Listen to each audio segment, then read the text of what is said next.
रूपांतर झालं नाही। पुन्हा एकदा जोरकस मारण्याचा प्रयत्न, चेंडू डीप स्क्वेअर लेग रिजन मध्ये पहिला चौकार येतोय आकाश चिंदारियाच्या बॅट मधून। आकाश चिंदारियाच्या भल्या भल्या मोठ्या खेळ्या आपण रायगड वासियांनी अनुभवलेल्या आहेत, बघितलेल्या आहेत। असा आकाश चिंदिया जबरदस्त बॅटर आज या पुन्हा आडव्या अतिशय आखूड टप्प्याचा चेंडू, परंतु यावेळेला जबर रिजन मध्ये सीमारेषेच्या पलीकडे चौकार, 4 धावा। आणखी एक खणखणीत असा चौकार होता, अप्रतिम प्युअर क्रिकेटिंग स्ट्रोक बघायला मिळाला आकाश चिंदारे। परंतु यावेळेला चेंडूवर अतिशय चांगल्या पद्धतीच्या पार षटकार,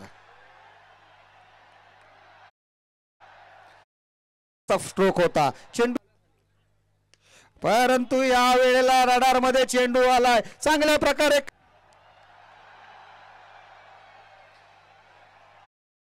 वाट बघतो प्रत्येक चेंडूची, जे चेंडू जातात ते जातात, परंतु जो चेंडू पुन्हा एकदा बॅकफुटवर येऊन ज्या खाली क्षेत्र आहे डीप, आता मात्र धावसंख्येला काहीसा आकार आलेला आहे। आकाश चिंदारिया मी म्हटलं होतं अतिशय चांगली पारी खेळतोय, या ठिकाणी चेंडूचं निरीक्षण करतोय, मारण्याचा चेंडू असेल तर त्याला सीमा